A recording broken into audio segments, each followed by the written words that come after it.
चलो हेडिंग लगाओ सारे के सारे। अगली, अति चालकता। अति चालकता।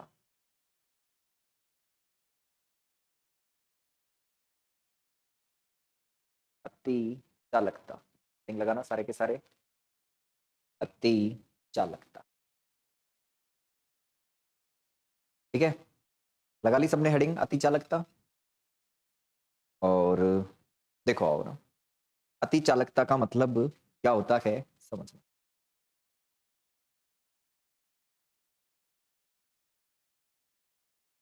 अति चालकता क्या होती है सबसे पहले?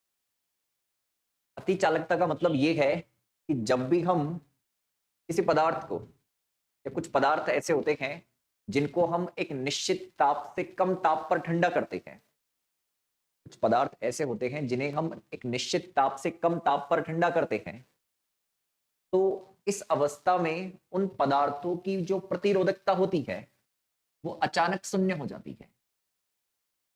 अगर प्रतिरोधकता शून्य हो जाएगी, चालकता और प्रतिरोधकता में संबंध ये होता है कि चालकता प्रतिरोधकता की व्युत्क्रम होती है। अगर मैं इसे टेंस टू जीरो कर दूं तो फिर इस कंडीशन के अंदर चालकता क्या हो जाती है? बढ़ जाती है। तो ऐसे पदार्थों को अपन कौन से पदार्थ कहते हैं? अति चालक पदार्थ कहते हैं। और इस गुणधर्म को क्या कहते हैं? अति चालकता कहते हैं। पर ऐसा तभी होगा जब ताप क्रांतिक ताप से क्या हो? कम हो। ताप एक निश्चित ताप से कम हो तभी ऐसा होगा। ठीक है, अगर ताप इस टीसी से ज्यादा है,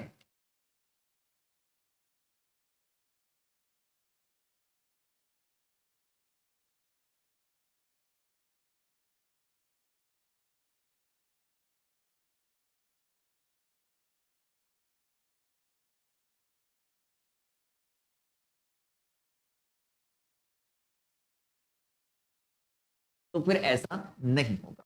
ठीक है, फिर पदार्थ सामान्य धातु की तरह बिहेव करेगा, सामान्य चालक पदार्थ की तरह बिहेव करेगा।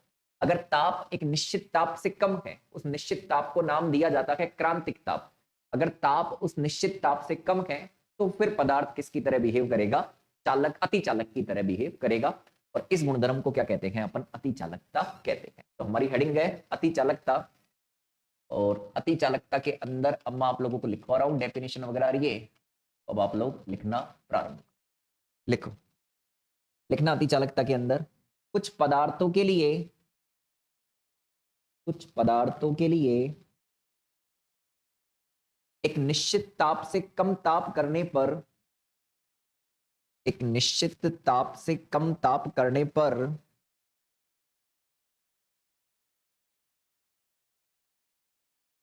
प्रतिरोधकता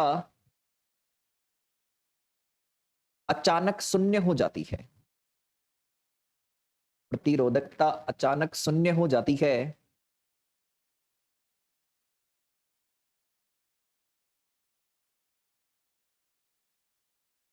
इस असाधारण घटना को, इस असाधारण घटना को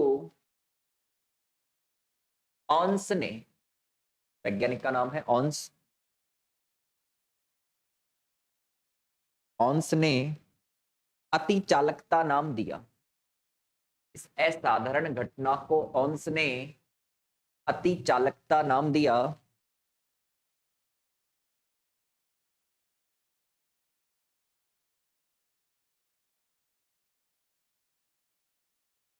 तथा इस प्रकार की अवस्था का गुण रखने वाले पदार्थ को, तथा इस प्रकार की अवस्था का गुण रखने वाले पदार्थ को अति चालक कहते हैं। अति चालक कहते हैं। अति चालक कहते हैं। हेडिंग लगाओ अब इसके अंदर, हेडिंग लगाना क्रांतिक ताप, सॉरी इसके अंदर हेडिंग लगाओ गुण। गुण के अंदर पहली हेडिंग लगाना क्रांतिक ताप। पहले तो हेडिंग लगाओ गुण, और गुण के अंदर फर्स्ट हेडिंग लगाना क्रांतिक।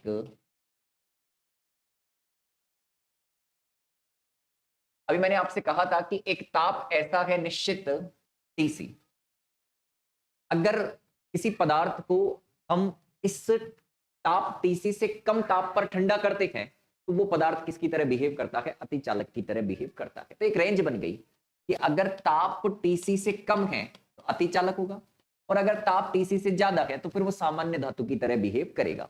तो उस निश्चित ताप को अपन कौन सा ताप कहते हैं? क्रांतिक ताप कहते हैं। ये बहुत कम होता है, लगभग 4.2 केल्विन के आसपास ये होता है। ठीक है, अच्छा लिखो क्रांतिक ताप के अंदर लिखना गुण, और गुण के अंदर पहला गुण है क्रांतिक ताप, और क्रांतिक ताप के अंदर लिखो थोड़ा थ्योरेटिकल पोर्शन है लिखना, जब किसी अति चालक पदार्थ को ठंडा किया जाता है, जब किसी अति चालक पदार्थ को ठंडा किया जाता है तो एक निश्चित ताप पर, तो एक निश्चित ताप पर पदार्थ का विद्युत प्रतिरोध शीघ्रता से कम होकर, पदार्थ का विद्युत प्रतिरोध शीघ्रता से कम होकर शून्य की ओर अग्रसर होता है, शून्य की ओर अग्रसर होता है। इस ताप को, इस ताप को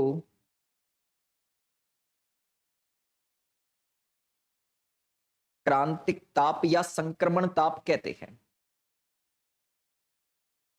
इस ताप को क्रांतिक ताप या संक्रमण ताप कहते हैं। लाइन चेंज करके लिखना, ताप क्रांतिक ताप से कम होने पर, ताप क्रांतिक ताप से कम होने पर अतिचालक अवस्था प्राप्त होती है।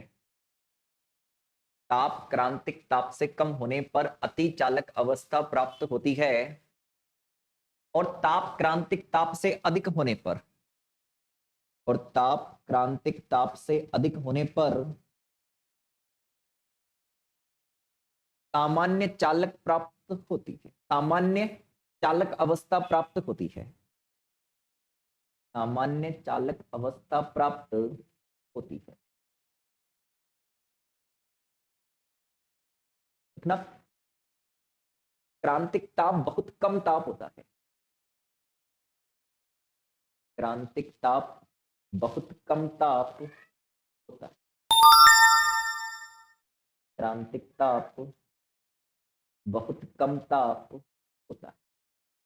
जैसे लिखना Hg का क्रांतिक ताप 4.12 केल्विन,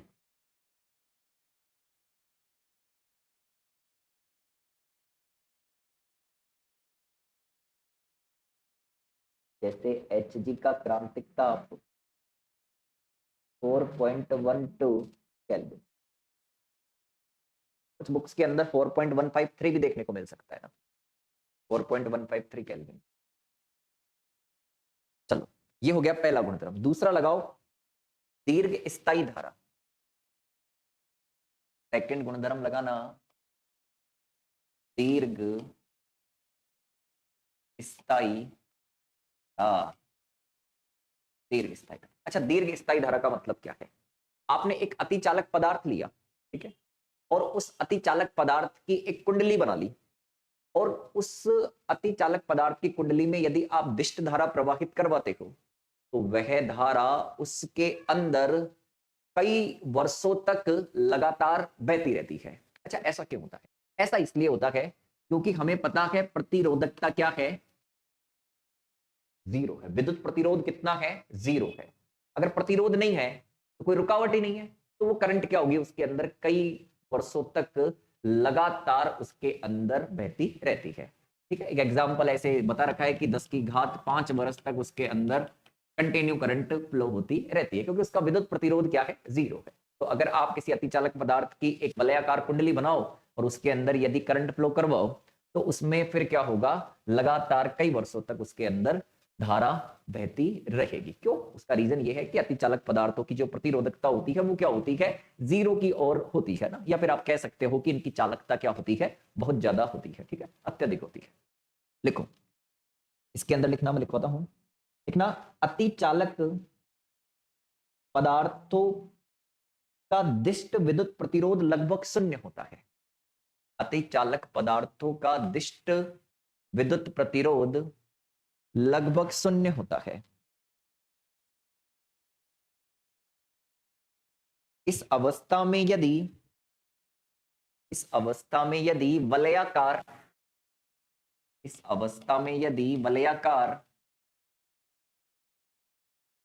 अतिचालक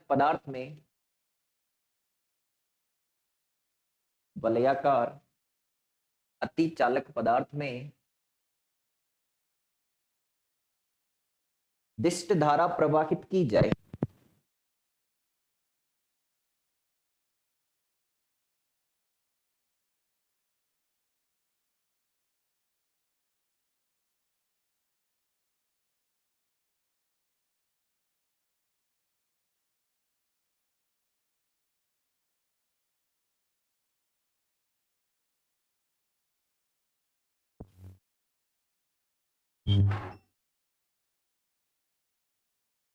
प्रिया बंद हो जाएगा।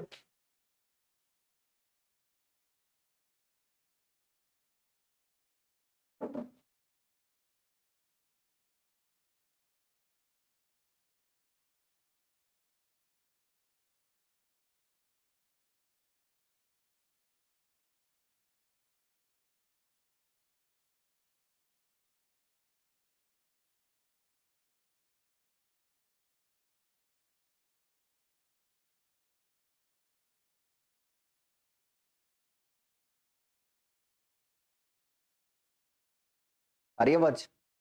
हाँ जी, वो थोड़ा सा लाइट चली गई थी तो इन्वर्टर ऑन करना पड़ा ना।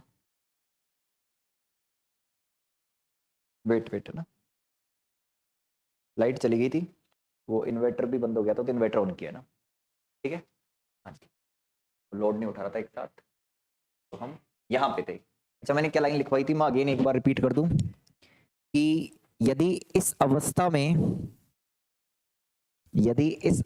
में वलयाकार अतिचालक पदार्थ में,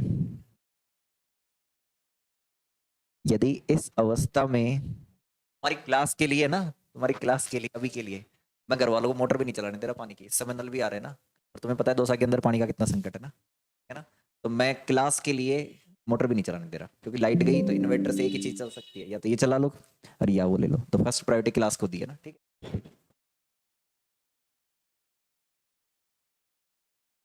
हाँ जी,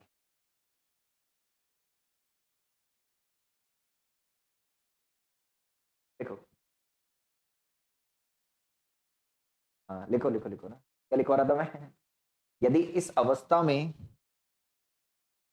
वलयाकार अतिचालक पदार्थ में दिष्ट धारा प्रवाहित की जाए, यदि इस अवस्था में वलयाकार अतिचालक पदार्थ में दिष्ट धारा प्रवाहित की जाए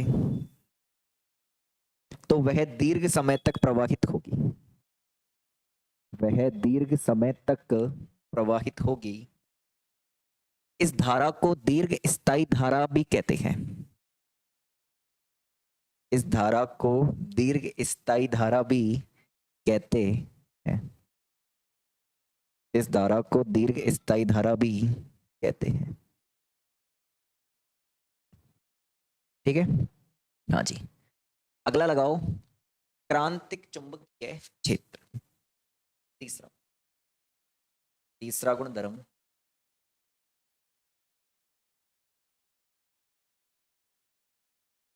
क्रांतिक चुंबकीय क्षेत्र। आओ देखो, जैसे ताप की एक लिमिट होती है, वैसे ही चुंबकीय क्षेत्र की भी एक लिमिट होती है। वो कैसे दिखाते हैं, चेक कर।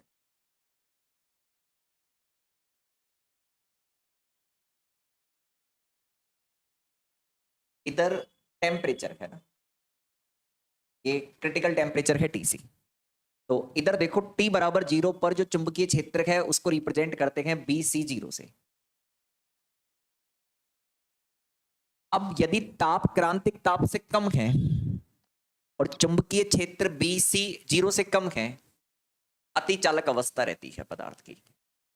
और यदि ताप क्रांतिक ताप से ज्यादा है और बीसी नोट से बीसी क्या है, ज्यादा है, तो फिर उस अवस्था के अंदर सामान्य चालक अवस्था आप इसे कह सकते हैं।